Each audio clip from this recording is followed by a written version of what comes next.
for the Civil War. All right, lords and ladies, we're here to read about the Civil War, and we're going to deal with General McClellan.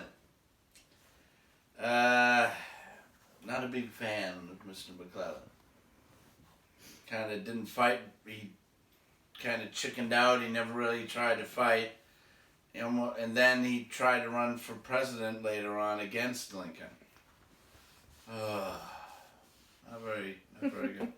All right, but let's learn about him historically. You can have your own opinion. He did some things good. He helped build an army. So the beginning of the Civil War, we're going to deal mostly, I guess, with the east side. We're going to miss some of the western battles. We won't have time to get in those details. I will in some of the videos, so we'll learn about them. But we'll get most of the big battles in. All right, so you ready? Let's buckle up. General McClellan's campaign. Well, after that big battle at Manassas, Bull Run, the North got serious. What's funny about this is, too, we went from chapter 2 to chapter 18 almost seamlessly. So that's a lot of chapters in there we're missing. All right, let's do it. General George B. McClellan took charge. Everyone, especially McClellan himself, thought he was perfect for the job. He'd fought in the Mexican War, and he'd been a big railroad executive. He was a man who knew how to organize an army. "I found no army to command," he said, "just a mere collection of regiments cowering on the banks of the Potomac." He brought order and pride to those regiments. He drilled the young recruits and saw that they knew how to fight and march and camp. He made sure they had enough food and equipment. He organized an army of 100,000 men, more than had ever been commanded by one man in the history of the Western Hemisphere. By spring of 1862, that army was ready to fight. McClellan made plans to capture Richmond. Richmond was not only the capital of the Confederacy, it was one of the few industrial cities in the South. Guns and steel and even uniforms were made there. If Richmond fell, the Confederacy might collapse and the war would be over.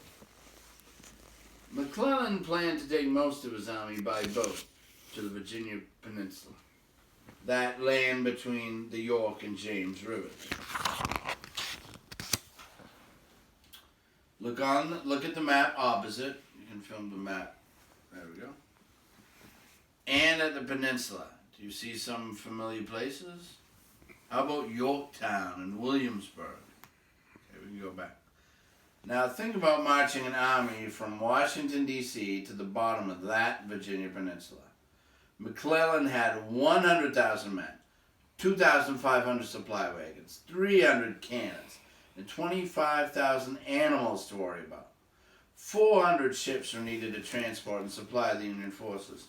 The army used 600 tons of supplies each day. According to the plan, once the Union army was in place, it was to march north up the peninsula to Richmond. There was to meet another Union army marching south from Washington. It was that and the Connors squeezed the enemy strategy. It was a fine plan, but a few things went wrong. First, there was McClellan himself. He was great at planning and organizing, but very slow and cautious when it came to action. He got his army landed and organized on the southern tip of the Virginia Peninsula. And then he just sat there and organized some more. That gave the Confederate army time to get ready. One thing McClellan didn't plan on was rain. That spring of 1862, there was more rain than normal in Virginia. The peninsula turned into mud and ooze. The soldiers joked, "Virginia used to be in the Union. Now it's in the mud." Mud makes marching difficult, especially if you're marching on dirt roads with cannons, horses, mules, and herds of cattle. The Union got way behind schedule. The Confederates used that time well. Stonewall Jackson and his men had been fighting Union soldiers in Virginia's Shenandoah Valley. They headed for Washington. Now there was cause for alarm. The nation's capital was in danger. The army that was supposed to march south and meet McClellan stayed in Washington. Meanwhile, the Confederates on the peninsula were using their wits. John Magruder, an officer who was an amateur actor, knew a lot about dramatic presentation. He marched a small force in and out of the woods in a continuous circle. A band played music and the soldiers marched noisily. Edmund Patterson from Alabama wrote that he had been traveling north most of the day, seeming no other view than to show ourselves to the enemy at as many different points as possible. I'm pretty tired. The ruse worked. McClellan was sure he faced an enormous force. He had the Union soldiers march slowly and cautiously. Finally, his army was at the outskirts of Richmond. They were 6 miles from the Confederate capital.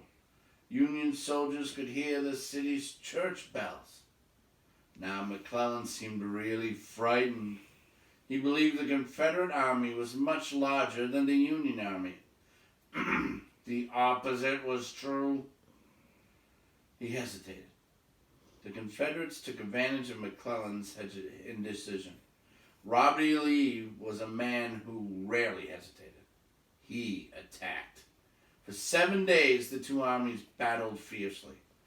Both sides fought bravely. Both suffered terrible losses. In the end, there was no clear winner, but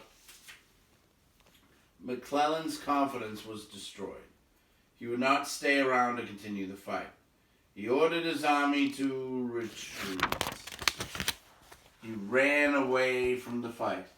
He bravely ran away. He bravely ran away. Remember? No. No, you don't remember that one? No. Oh. He bravely ran away. No. The Holy Grail, you know? Keep reading. Alright. All those months of planning, transporting, marching, and fighting, and nothing gained. McClellan's complicated, expensive war plan had failed to accomplish much of anything. The Union Army went back north. The Yankees had lost the chance to capture Richmond and end the war.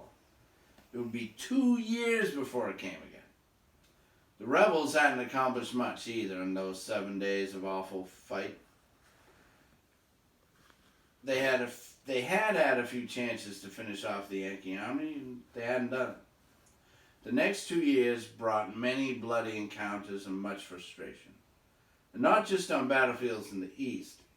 Terrible battles were fought in Tennessee, and Mississippi, and Louisiana, and Missouri.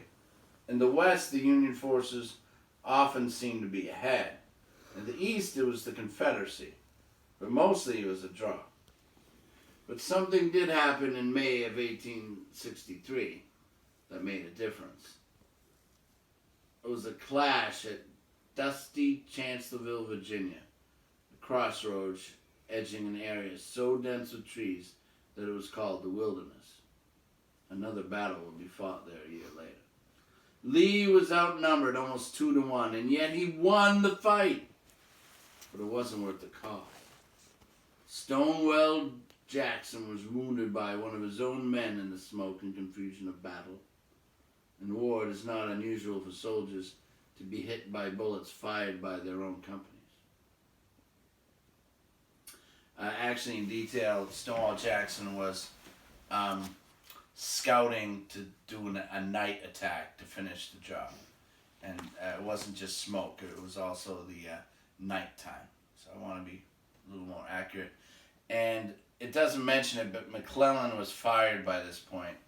So it was General Hooker is the one who lost the Chancellorsville battle. Okay, we go back. After Jackson's left arm was amputated, he seemed to be getting better. Then he got pneumonia, which often happened after battlefield injuries. General Lee sent a message. Tell him to make haste and get well. and come back to me as soon as he can. He has lost his left arm, but I have lost my right arm." The message pleased Jackson, and he told it to his wife. Anna Stonewall had never talked much about his private life, but he loved Anna and was proud of their new baby, Julia. They had come to be with him, but they couldn't help him. Jackson was in terrible pain and was often delirious. He was fighting his final earthly battle when he called out, "Prepare for action," and "Let us cross the river and rest under the shade of the trees." And then he died. In Richmond, 20,000 hushed, tearful people lined the streets as 4 white horses pulled his coffin in a solemn military cortege. When his body was brought home to the Virginia Military Institute, no one talked of Tom Fool. He was now a hero and would remain so. All right, so we'll continue with this tomorrow. Bye.